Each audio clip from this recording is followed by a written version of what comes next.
अस्सलामुअलैकुम वरहमतुल्लाहि वबरकातुहू। प्यारे मोहतरम नाज़रीन, ज़कात से मुतालिक कुछ ज़रूरी मसाइल जो मैं आप लोगों को बताने जा रही हूँ।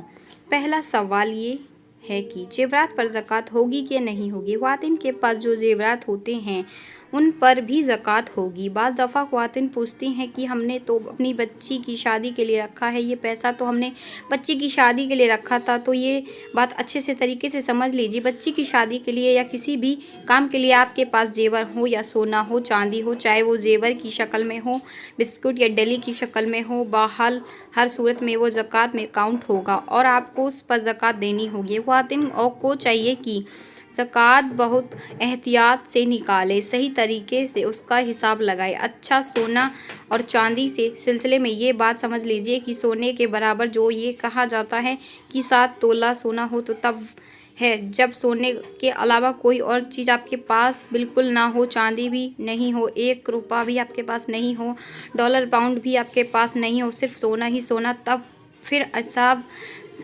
चेंज हो जाएगा और हिसाब होगा 7 तोला। लेकिन सोने के अलावा और आपके पास चांदी है, कैश भी है, 10-5 हज़ार 10 ही क्यों ना हो, बस सबके पास होते हैं। आजकल की ख्वातीन ऐसी हैं, वो नहीं होंगी जिसके पास सोना हो लेकिन कैश कुछ भी ना हो। तो सोने के साथ साथ अगर कैश, चांदी या कुछ और चीज़ें हो जाएंगी तो फिर हिसाब चेंज हो जाएगा और हिसाब हो जाएगा कि 52 तोला चांदी मार्केट में जितने रुपये आ रहा, फिर ज़कात का हिसाब ये हो जाएगा। तो जेवरात पर भी ज़कात होती है। दूसरा सवाल यह है कि दुकान, मकान, प्रॉपर्टी ज़कात होगी या नहीं होगी। तो ये बात समझ लीजिए कि दुकान जो आपने बेचने के लिए ख़रीदी हो, यानी अपने कोई दुकान ख़रीदी और वो दुकान ख़रीदने का मकसद ये है कि जब वह इस पर पैसे बढ़ जाएंगे तो इसका सेल कर दूंगी, या तो इस पर ज़कात होगी। बाकी जो आपकी दुकान है तो उस पर ज़कात नहीं होगी। प्रॉपर्टी डीलर अगर कोई है, प्रॉपर्टी का काम करता है, इस पेपर्स उसने कोई दुकान खरीदी, प्रॉपर्टी, कोई मकान, कोई जगह इसलिए ख़रीदी कि जब पैसे बढ़ेंगे तो उसको सेल कर दूंगा।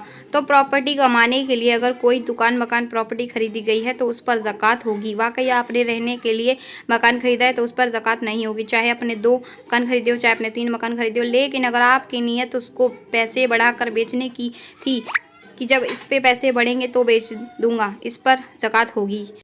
तीसरा सवाल, शेयर पर ज़कात होगी। जितने भी आपके पास शेयर हों तो उस पर भी ज़कात होगी। जब आप ज़कात काउंट करने के लिए बैठोगे, जिस डेट में भी आप ज़कात का हिसाब लगाओगे तो उसमें जहां बहुत सारी चीज़ें ऐड हैं होंगी। अच्छा, ज़कात का हिसाब जब लगाते हैं तो कौन कौन सी चीज़ें उसमें प्लस की जाती हैं, कौन कौन सी चीज़ें माइनस की जाती हैं, इस पर मैंने बहुत आसान तरीके से एक वीडियो रिकॉर्ड की है 2 दिन पहले, तो उस वीडियो को ज़रूर देखिए।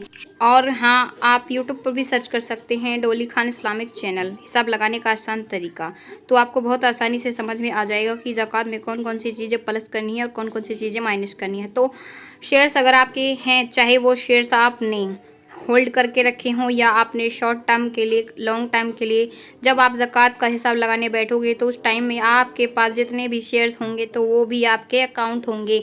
इससे मतलब नहीं है कि वो माइनस में है, प्लस में है, उस वक्त जिस कंडीशन में वो होंगे, जो रेट उसकी चल रही होगी वो रेट आपकी काउंट होगी। ठीक है। चौथा सवाल, कार, बाइक पर ज़कात होगी कि नहीं होगी। अगर आपका बाइक का शोरूम है, आप बाइक सेल करते हो तो फिर उन बाइक्सों पर भी ज़कात होगी।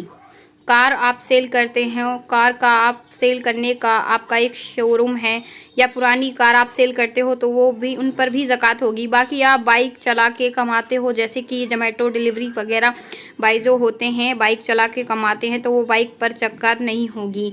आप ओला, उबर ड्राइवर हो तो कोई कार सेल करने का काम थोड़ी करते हो, फिर इस पर भी ज़कात नहीं होगी। इस चीज़ पर ज़कात होती है जिसे सेल वगैरह करके आप प्रॉपर्टी कमाते हैं, जिस चीज़ के लिए ज़रिए आप प्रॉपर्टी कमाते हैं उस पर ज़कात होगी। जैसे कि कार, बाइक है ना, कोई दुकान है, दुकान सेल थोड़ी ना हो करता है, आदमी दुकान के अंदर माल सेल करके पैसा कमाता है। इंश्योरेंस पॉलिसी पर ज़कात बिल्कुल होती है। इंश्योरेंस पॉलिसी पर आपने कोई लेके रखी हुई है तो जो अमाउंट आपका है एक्चुअल में वो भी ज़कात में काउंट होगा। तो मुझे उम्मीद है कि तमाम मसले आपको अच्छे तरीके से समझ आ गए होंगे। अच्छा, ख्वातीन बाद दफ़ा टेंशन में आ जाती हैं कि ज़कात देनी होगी। ज़ेवरात पर टेंशन लेने की ज़रूरत नहीं है।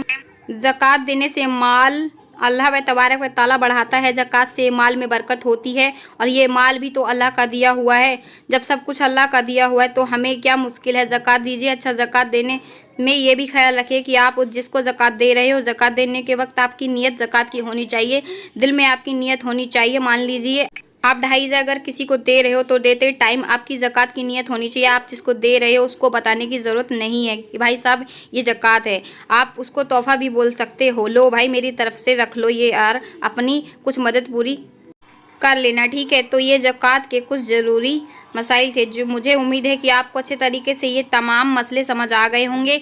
इस वीडियो को दूसरों को शेयर करें ताकि दूसरों को भी फ़ायदा हासिल हो। जब तक इस वीडियो से लोग फ़ायदा उठाते रहेंगे आपको मुझे इसका सवाब मिलता रहेगा। तो वीडियो को शेयर करना ना भूलें और हाँ, चैनल को सब्सक्राइब कर लें ताकि आपको नेक्स्ट वीडियो जल्दी ही मिल सके। तो चलिए मिलते हैं आपको नेक्स्ट वीडियो में। अपना ख्याल रखें। जज़ाकल्लाहु खैर।